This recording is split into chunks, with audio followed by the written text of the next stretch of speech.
Now that Bob's here. No, you've made it on time, actually.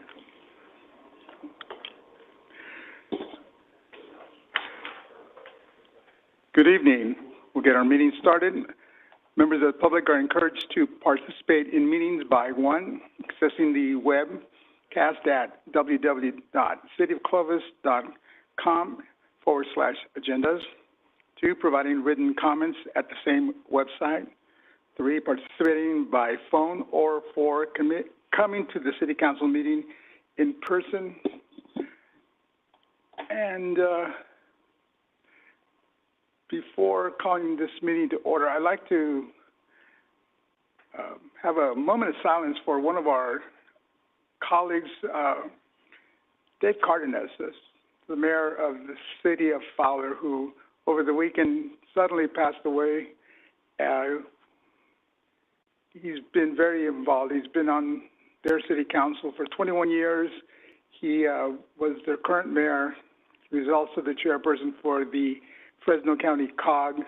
He was also on the Measure C renewal committee. He's done so much. He's one of the founding members of the Latino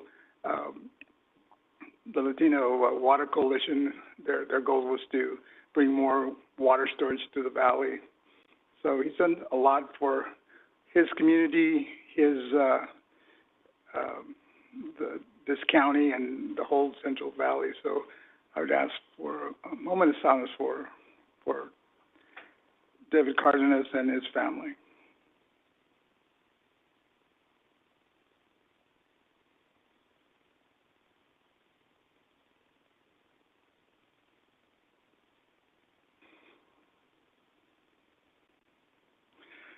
Thank you very much.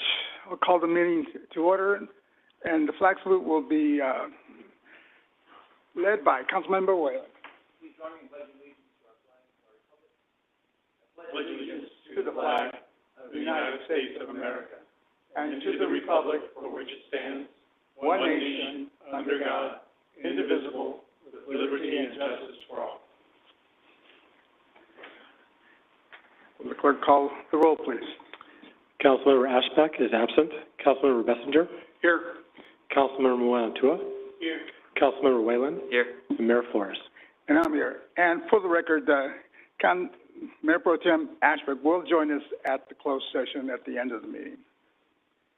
This is an opportunity for public comments. This is for members of the public to address the City Council on any matter within the City Council's jurisdiction that is not listed on the agenda.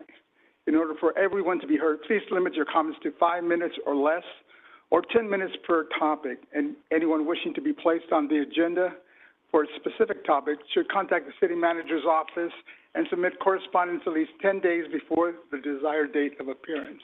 Anyone here in chambers wishing to comment on any item not on the agenda? Seeing none, anybody on the web? No. Okay. We'll move on to ordinances and resolutions. With respect to the approval of resolutions and ordinances, the reading of the title shall be deemed a motion to waive a reading of the complete resolution or ordinance, and unless there is a request by a council member that the resolution or ordinance be read in full, further reading of the resolution or ordinance shall be deemed waived by unanimous consent of the council. Our next items are consent calendars. Items considered routine in nature are to be placed upon the consent calendar. They will all be considered and voted upon in one vote as one item unless the council member requests individual consideration. Council members' vote in favor of a consent calendar is considered and recorded as a separate affirmative vote in favor of each action listed. Motions in favor of adoption of the consent calendar are deemed to include a motion to waive the reading of any ordinance or resolution on the consent calendar. For adoption of ordinances, only those that have received a unanimous vote upon introduction are considered consent items. Any council member wish to pull any item on the consent calendar? No. Anyone in the public wishing to pull an item from the consent calendar that could be heard separately?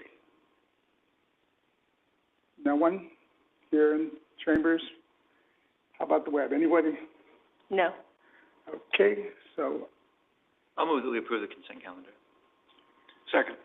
we have a motion and a second. All those in favor signify by saying aye. Aye. Motion passes 4 with 1 absence, no nays. Administrative items are matters on the regular city council agenda other than public hearings. Item 6 is consider approval of a resolution repealing Emergency Service Director's Orders 20-03, 20-06, 20-08, 20-08A, 20-13, 2020-16, 2021-01, and 2021-02. And our city manager, John Holt, will be giving us the report. Thank you, Mayor and members of the City Council. On March 4th, 2020, Governor Newsom declared a state of emergency in the state of California. And if you remember, 2 weeks later, we moved the meeting over to the Senior Center, and on March 16th, 2020, the Clovis City Council approved Resolution 20-20, proclaiming the existence or threatened existence of a local emergency, which would be the COVID-19. Over the past 24 months, nearly to the day, Council has approved a total of 21 orders and has rescinded 13, leaving 8 currently in place. I know it's difficult to see, but this is just a matrix showing the current state. The one above the gray line is going to be the original state of emergency declaration by the City Council on that March 16th, 2020. And then the 8 below that are going to be the ones that are currently in place. So the recommendation this evening from staff to City Council is to rescind the 8. There's one thing that I do want to talk about is going to be that when I reviewed the orders a little bit more thoroughly after the staff report was done, I found a couple of the orders contained a little bit of an anomaly or anomalies. One example is going to be one particular order kind of states that a portion of it is that as far as the termination of it, it's issued by the City of Clovis shall be suspended until 1 year after the termination of the city's declared local emergency. So that there's 2 ways you can look at it. Is going to be that we could rescind this order, but it would still be in place for 1 year after we rescinded the original March 16th order. There's 2 others in there. So in taking a look at it, I just wanted to provide an option for City Council to consider. One is going to be to rescind the Resolution 20-20 approved by the City Council on March 16th, 2020, and rescinding that original declaration of the emergency would effectively rescind all of the remaining orders currently in place. One minor changes would need to be made to the resolution itself. As far as what staff is looking for this evening is direction from City Council to either 1, rescind all of the 8 orders or some of the remaining 8 orders, or 2, to rescind the original March 16th, 2020 order, which would effectively rescind all of the orders. That concludes staff's report, and between the city attorney and I, we'll do our best to answer your questions. Questions for John? So, John, what you're saying is that if we just do it as proposed by staff, everything's rescinded today, but one that in 2 days will be rescinded. Well, and just to clarify, I actually found 3 of the 8 does contain language that says that could be interpreted as not being rescinded until the termination of the original emergency declaration from March of 2020. Okay, I didn't hear that. So once is the 16th, so that one ends on the 16th. So that's the whole year, right? Or did I hear that wrong? Well, correct. So the one today's March 14th, and if it was terminated tonight, that one example I provided you would be effective through March 14th, 2023. That makes sense? That's because it's 1 year after we rescind. It remains in effect. Correct. I thought, I did misinterpret. However, if we rescind the original emergency order on March 16th, everything is done today. That's correct. Completely. Okay. City Attorney, anything to add? No, and it is a little bit confusing because actually so if you recall, each order is then adopted by the City Council by resolution. not all the resolutions are identical. So 2 of the 3 resolutions adopting the orders John is referring to actually have language in there that does say, and I'll read it, but it doesn't apply to one of the orders, so it gets a little convoluted. So the orders that were adopted by this particular resolution: the above referenced order shall remain in effect until such time as it is terminated by the Director of Emergency Services or the City Council of the City of Clovis, or until termination of the declared local emergency, whichever occurs first. So that purports to allow the council to repeal those orders individually without having to end the underlying declared local emergency. But I think to remove all doubt, if you wanted to end the local emergency, that would completely remove all orders. So, Scott, if I may?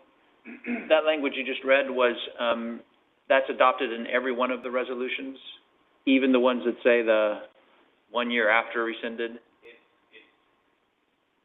all but the one all resolutions say that except for the one order that pertains to the extension of, I think the map approvals and whatnot. That was kind of a one-off, it seemed like, going back and reviewing how those were adopted.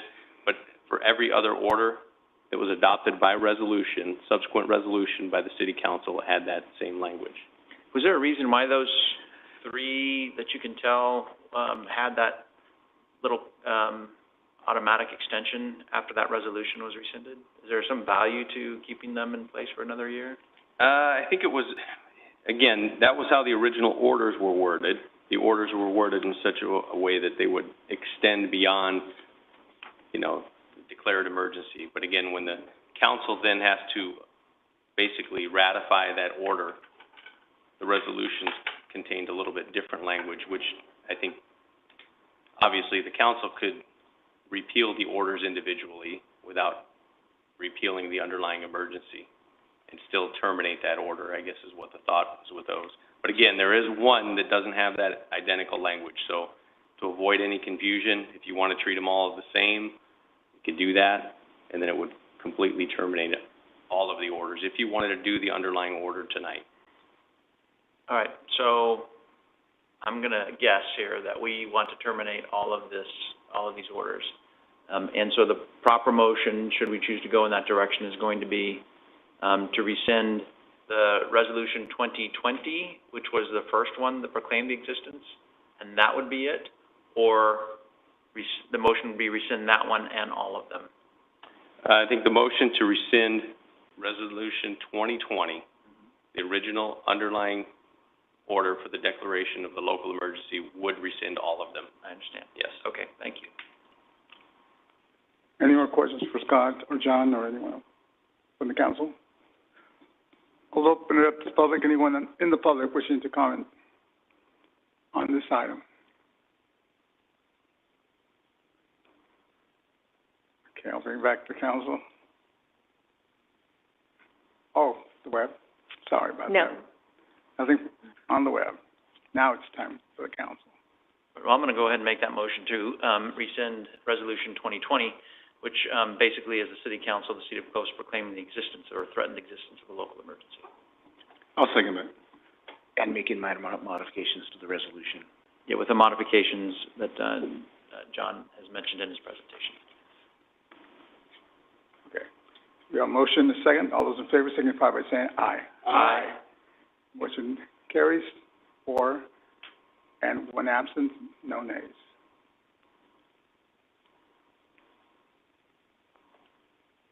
Thank you.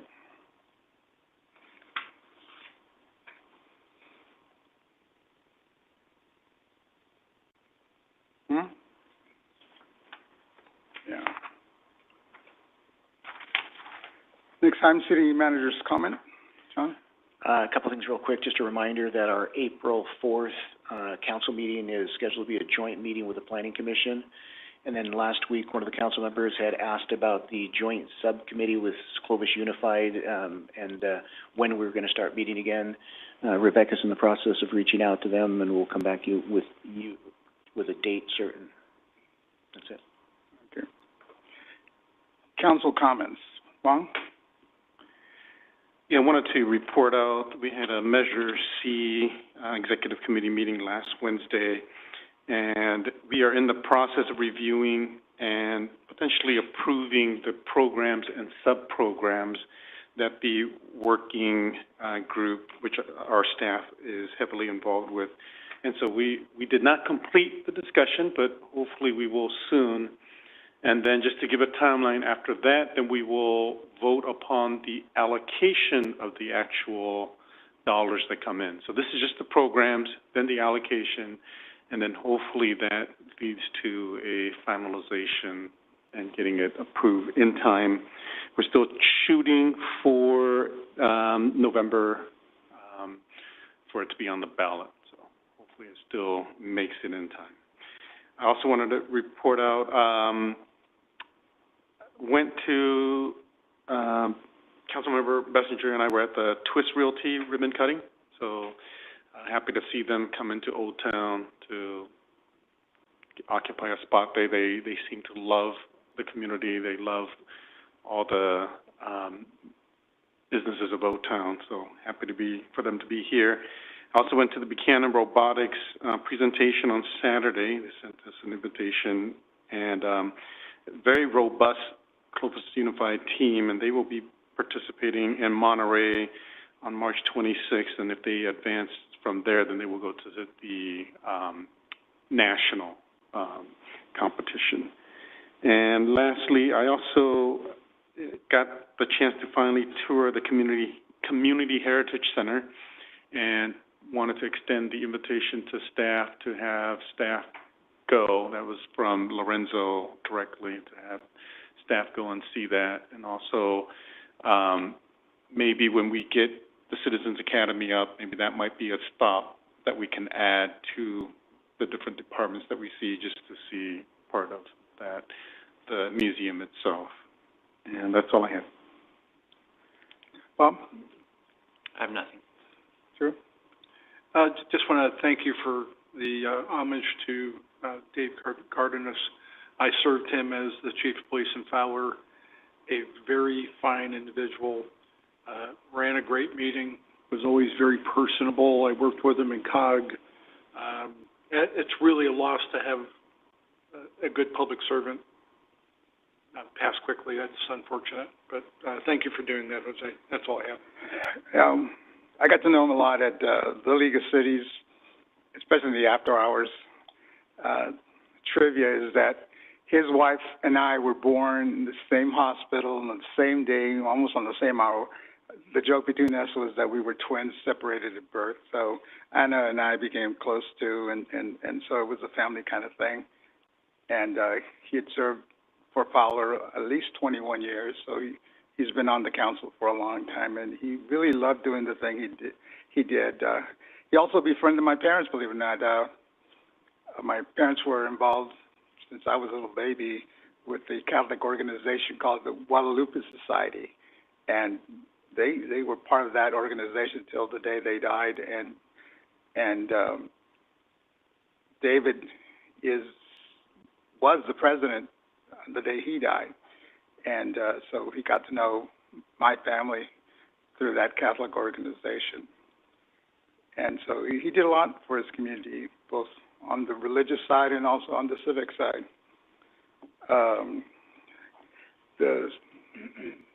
I attended a ceremony at the Veterans Memorial Building. It was the Czech Republic. Representatives from their military came to honor a local veteran. His name is Vernon Schmidt.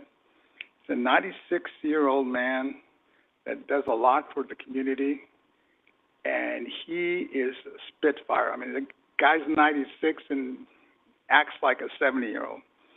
And but he was there in liberating. He was in the Czechoslovakia before it got divided into two countries, and he helped liberate a concentration camp. And because of that, the Czech Republic was honoring a few of those soldiers that were there during that time. And so it was great. Turns out that Mr. Schmidt is the grandfather of Eric Schmidt, who is the president of the Fresno Deputy Sheriff Association.